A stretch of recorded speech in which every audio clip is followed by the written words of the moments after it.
E aí, tudo bem com vocês? Eu espero que esteja tudo bem aí nessa quarentena, não dá para sair muito, né? Então tem que achar algum meio de se distrair, né? Porque é muito ruim ficar dentro de casa o tempo todo. E antes de mais nada, eu quero pedir desculpas a vocês, porque na outra ocasião em que eu fiz a aula, eu não só me empolguei, como me esqueci da hora. E ficou aquele vídeo longo, né? Enorme. E aí, eu prometo que dessa vez a gente vai ter um vídeo mais curto. Inclusive, eu estou usando um timer aqui para eu não esquecer.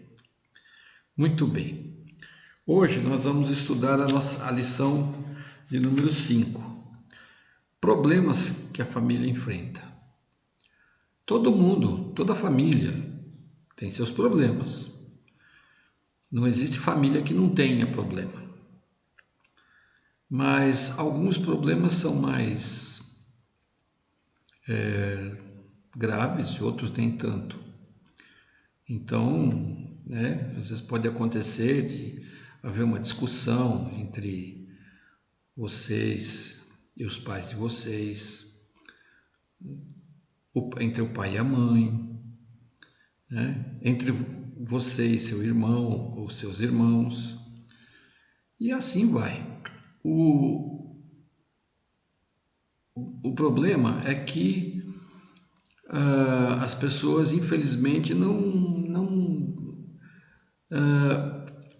cortam o mal pela raiz. E aí as coisas vão se agravando. Eu aprendi uma expressão que quando você tem um problema com alguém, a expressão é assim, é matar no ninho. Matar no ninho se refere ao pessoal conseguir pegar um animal peçonhento ou qualquer coisa assim, que seja filhote, e você mata assim que nasce, para que não haja nenhum problema mais tarde. Então é importante que vocês não deixem que esses problemas que possam acontecer na vida de vocês crescer, né? Porque isso vai ser muito ruim. Então nós vamos abordar hoje algumas questões relacionadas a isso. Primeiro, nós vamos ler aqui no Gênesis, em Gênesis 4, de 1 a 7, que diz assim: Adão teve relações com Eva, sua mulher, e ela ficou grávida. Ela deu à luz um filho e disse: Com a ajuda de Deus, o Senhor, tive um filho homem. E ela pôs nele o nome de Caim. Depois teve outro filho chamado Abel, irmão de Caim. Ele era pastor de ovelhas e Caim era agricultor. O tempo passou. Um dia, Caim pegou alguns produtos da terra e os ofereceu a Deus, o Senhor. Abel, por sua vez, pegou o primeiro carneirinho nascido no seu rebanho, matou e ofereceu as melhores partes ao Senhor. O Senhor ficou contente com Abel e com a sua oferta, mas rejeitou Caim e a sua oferta. E Caim ficou furioso e fechou a cara. Então o Senhor disse: Por que você está com raiva? Por que anda carrancudo? Se tivesse feito o que é certo, você estaria sorrindo, mas você agiu mal e por isso o pecado está na porta, à sua espera. Ele quer dominá-lo, mas você precisa vencê-lo. Então aqui vocês têm um exemplo de duas pessoas que estão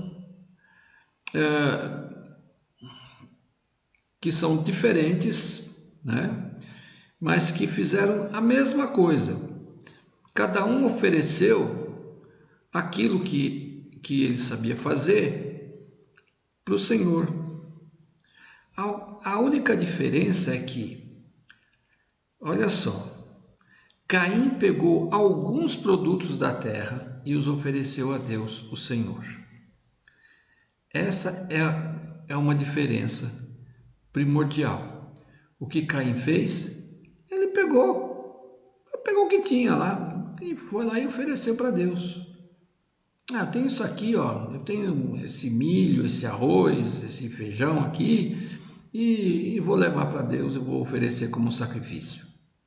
Já Abel fez diferente. Ele pegou o primeiro carneirinho que nasceu no seu rebanho. Quer dizer, ele tinha um rebanho de carneiros, né, de ovelhas. E aí, quando nasceu o primeiro carneirinho, ele ofereceu a Deus.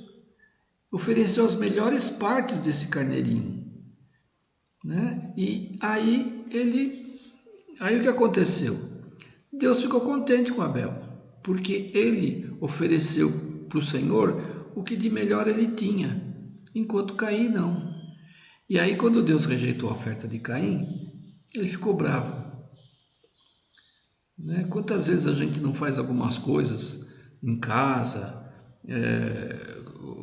né, que a gente acha que fez, mas fez mais ou menos de qualquer jeito, e aí a coisa, e aí alguém chega para você e fala assim, mas não tá tão bom assim, e aí você fica bravo. Por quê? Porque você fez de qualquer jeito. Se você tivesse feito com capricho, bem feitinho, bonitinho, as pessoas iam elogiar. Olha só como que legal que você fez, né? E aí, o que aconteceu? Caim deixou que essa raiva crescesse dentro dele. E Deus chamou a atenção dele. Olha, se você tivesse feito o que era certo, ou seja, se o que você tivesse, quando você foi fazer a colheita, as primeiras coisas que você colheu e tivesse me ofertado, você estaria feliz, estaria sorrindo, estaria alegre, né? Porque eu recebi com alegria aquilo que você me ofertou. Mas ele falou assim, mas Deus falou para ele, mas você agiu mal. E agora o pecado está na porta, à sua espera. Ele quer dominar você, mas você precisa vencer esse pecado, né? Então, o que aconteceu? Caim deixou que essa raiva ficasse cada vez mais forte dentro dele.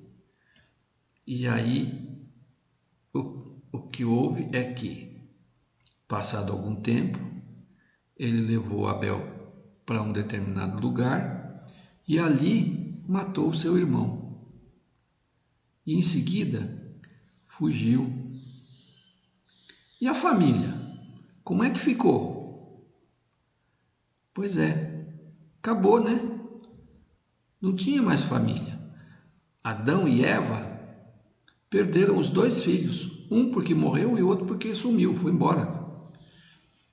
Se mandou, né? Pegou um ônibus e foi para bem longe. E aí, por quê? Porque Caim deixou que o pecado o dominasse. Você vê nos noticiários aí fora, muitas vezes, né?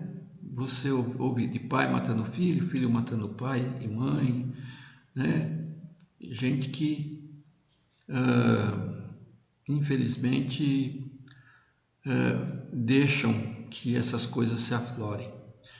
Mas o que a gente tem que levar em consideração é que o pecado é uma coisa que faz parte do nosso DNA.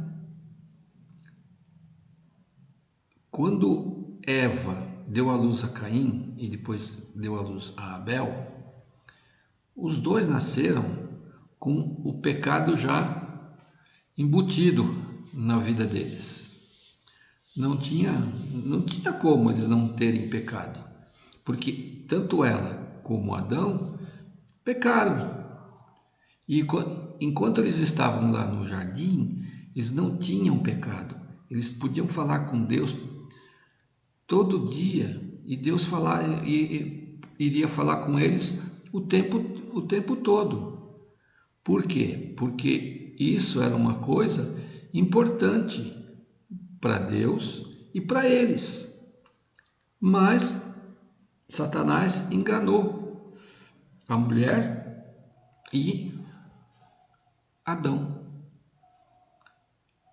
Os dois comeram do fruto que eles não podiam comer, que era o fruto da árvore do bem e do mal. E aí aconteceu que o pecado entrou na vida deles. Como aquele lugar era um lugar que não poderia haver pecado, Deus expulsou os dois. Expulsou os dois do paraíso e, obviamente, expulsou os dois da sua presença. Eles não tinham mais a presença de Deus o tempo todo.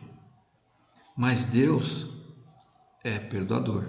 Apesar de Eva e de Adão terem o pecado em si, ele ajudava os dois. Eva deu à luz, com as dores do parto, como a gente conhece hoje em dia. Mas ela diz assim mesmo, com a ajuda de Deus, o Senhor, tive um filho homem. Continuando, você encontra na Bíblia vários casos de pessoas, de gente que não obedeciam a Deus, ou melhor, que não obedeciam seus pais. E por isso tinham problemas. Quer ver um exemplo? Pega Sansão. Sansão era um cara forte, né? Você lê na Bíblia que ele fazia umas coisas que era um super-homem, né? Mas o que aconteceu? Sansão era nazireu, ele era prometido a Deus que ele nunca tomaria vinho, né? E por isso inclusive ele não cortava o cabelo. Diz que Sansão tinha 7 tranças, muito longas inclusive. E aí, né? E Deus, né, através do Espírito Santo, quando Sansão precisava fazer alguma coisa em prol de Israel, o Espírito Santo entrava nele e ele tinha aquela força sobre-humana, a ponto de ele matar 1000 filisteus com uma queixada de burro. Imagina, 1000 homens para cima de um só. Então ele era realmente muito forte. Mas ele era um camarada que ele não honrava o pai e a mãe, ele não obedecia, ele queria só fazer aquilo que dava na sua telha. Um exemplo é que ele quis casar com uma moça que não era nem da tribo dele, nem da nação dele, ele quis casar com uma filisteia. E ele casou com ela. Ao final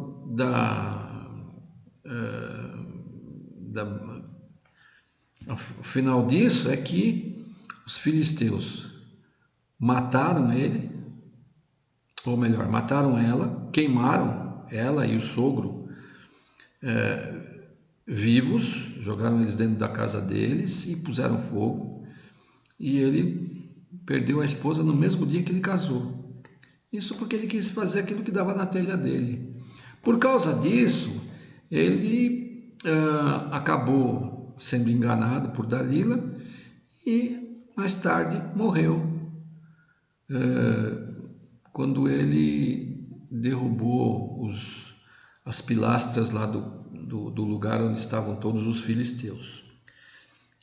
Tá? Então esse é um exemplo de pessoas que não levam em consideração aquilo que o pai e a mãe falam, né? Portanto, esse é um problema de família. Tem muita gente que não obedece o pai e a mãe de maneira alguma, os enfrenta, fazem, às vezes, não só os desrespeitam, mas como brigam com o pai e com a mãe a ponto de envergonhar o pai e a mãe. Então eu quero dizer para vocês uma coisa: sempre, sempre na vida de vocês, obedeçam o pai e a mãe de vocês. Tá bom? Outro exemplo de gente que não estava nem aí com o pai e com a mãe foi Absalão. Absalão era filho de Davi, era o filho preferido de Davi. Era um homem extremamente bonito, de cabelos bem longos, muito forte também, mas ele era um camarada que ele cometeu alguns, vamos dizer assim, alguns crimes. Em primeiro lugar, ele quis vingar a irmã dele, que tinha sido violentada por um dos irmãos. E com isso, ele matou esse irmão. Mais tarde, ele quis tomar o reino do pai dele, Davi, que já tinha uma certa idade. A coisa foi tão feia que Davi teve que fugir de Jerusalém. E Absalão conseguiu atrair uma parte do exército para si, né? Ou chamando outras pessoas, e Davi teve que sair, fugir. Isso que aconteceu. Aí aconteceu o seguinte: acabou tendo uma guerra civil, em que o exército de Davi teve que ir para cima do exército de Absalão. Só que Absalão, como ele não respeitava o pai, não respeitava o pai como pai e nem como rei, né? No final dessa encrenca toda, ele estava fugindo e por causa dos cabelos ele ficou preso nos galhos de uma árvore, pendurado, porque ele ficou preso e o cavalo foi embora. E aí Joabe veio e matou Absalão. Só que Davi amava tanto esse filho rebelde que foi uma dor muito grande para Davi.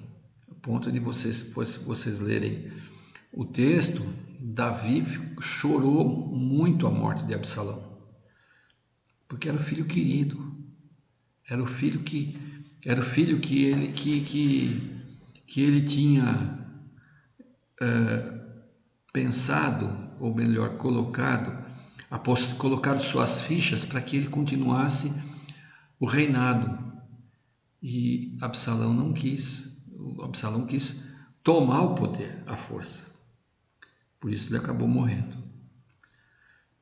Tá? Mas assim, a gente encontra uma série de problemas entre família que você vai ver no decorrer do relato bíblico. E eu vou dar um outro exemplo, um terceiro exemplo para vocês, que até Jesus teve problema de família, sabiam? Então, Jesus teve problema com os irmãos dele. Os irmãos dele não gostavam dele. Então, vou ler aqui o texto. Está em João 7, de 1 a 5. Depois disso, Jesus começou a andar pela Galileia. Ele não queria andar pela Judéia, pois os líderes judeus dali estavam querendo matá-lo. Aconteceu que a festa dos judeus, chamada Festa das Barracas, ou Festa das Cabanas, como em outras traduções, estava perto. Então os irmãos de Jesus disseram para ele: saia daqui, vá para a Judéia, a fim de que os seus seguidores vejam o que você está fazendo. Pois quem quer ser bem conhecido não deve se esconder o que está fazendo. Já que você faz essas coisas, deixe que todos o conheçam. Porque até os irmãos de Jesus não criam nele. Havia uma animosidade dos irmãos de Jesus com relação a ele. Os irmãos não gostavam dele. Eram 6 irmãos. Eram 6 irmãos? Eram 4 irmãos, não, perdão, eram 4 irmãos e 3 irmãs. E aí, eles mostravam que eles não gostavam de Jesus. Agora, o interessante é que depois que Jesus morreu e ressuscitou, nós temos 2 irmãos que fazem parte da Bíblia. Um deles é Tiago. Tem a carta de Tiago lá, que era depois que era um líder importante em Jerusalém.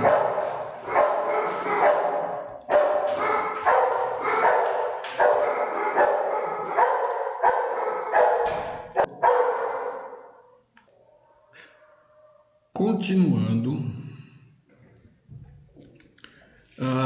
então, eu estava falando de Tiago, que Tiago, ele tem um livro, né? A carta de Tiago, né? Lá aí no Novo Testamento. Tiago foi um líder importante em Jerusalém. Era ele que cuidava como é que eu posso dizer?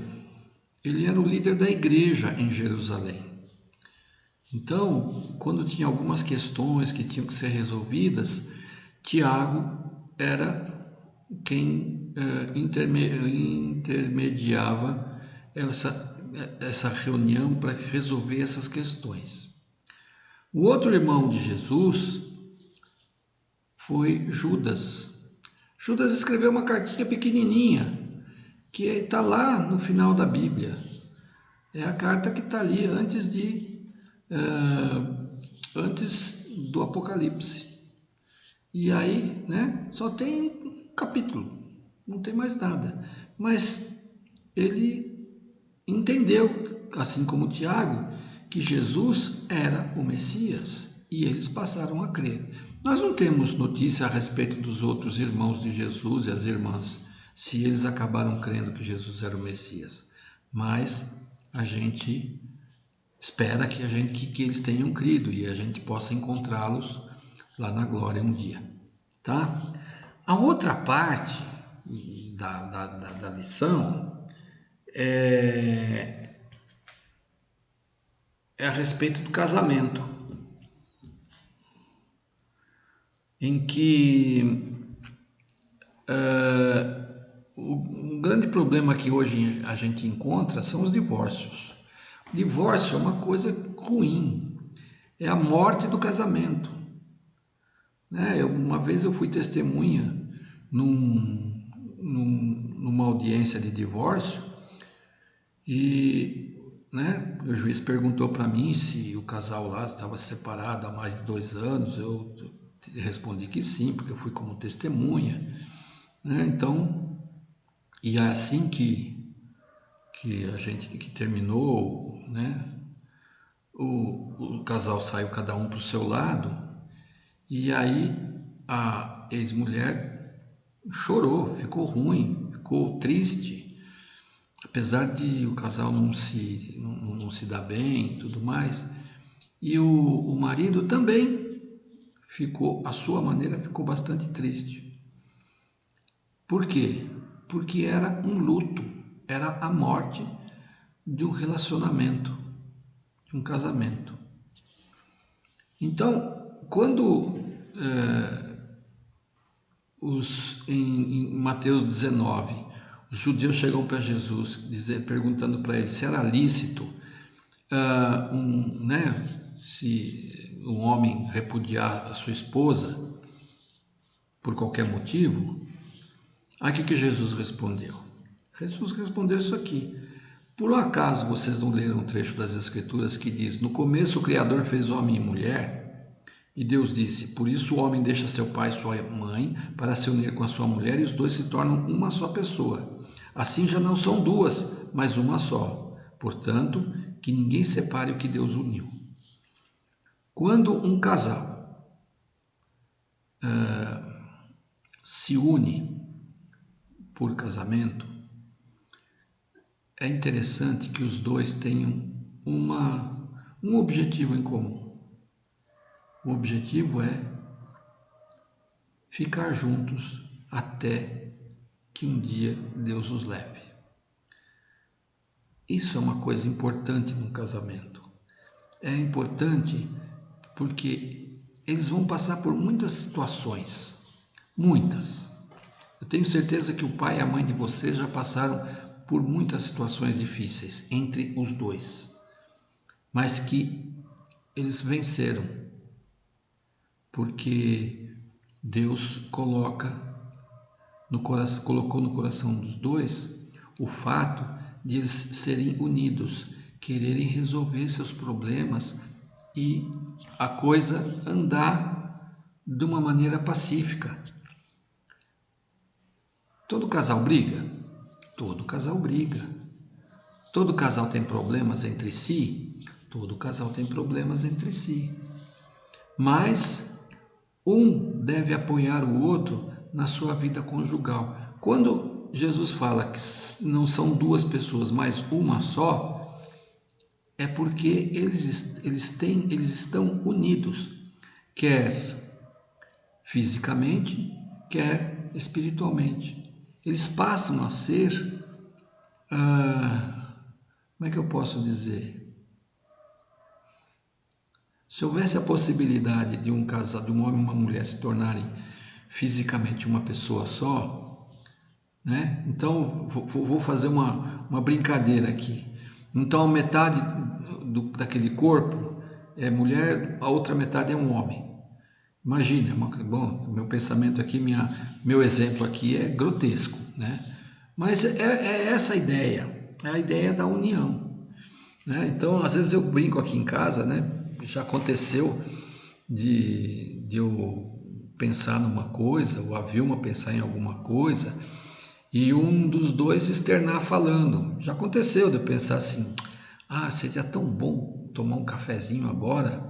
E a Vilma chegar para mim e falou assim, você não quer fazer um café para nós? Por quê? Porque a gente tem essa ligação. Isso acontece assim que você casa? Não, isso não acontece assim que você casa. É o tempo de convivência. Porque um já percebe muitas vezes o que o outro pensa. Tá? Então, é assim, isso é importante que vocês aprendam que mais para frente vocês vão ter essa alegria de ter o seu cônjuge e tá ali com ele junto, sendo os dois de comum acordo. Às vezes algumas moças chegam para mim e falam assim, eu vou casar, não sei o quê, mas por que você vai casar com ele? Porque ele falou que ele me ama. Eu falei assim, mas é só isso que ele falou? Ela falou assim, só isso. Mas tem uma frasezinha importante aí nesse meio, além de falar que ama, né? Às vezes eu vejo assim umas pessoas falando assim, eu amo você muito de coração, por isso eu quero passar o resto da minha vida com você. Isso já é meio caminho andado, quando o cara chega para a menina e fala que quer casar com ela, que ele quer passar o resto da vida com ela. Porque quer ter com ela uma união pro resto da vida. Tá? Enfrentar todas as situações e viver até o fim. Eu espero que vocês um dia conheçam os seus cônjuges, que vocês sejam felizes. Vão orando para que Deus esteja cuidando daquele que vai ser seu marido ou sua esposa. Já falei isso aqui. Não deixe de orar. Deus vai separar uma pessoa muito legal para vocês. Tá bom? Vamos orar para encerrar?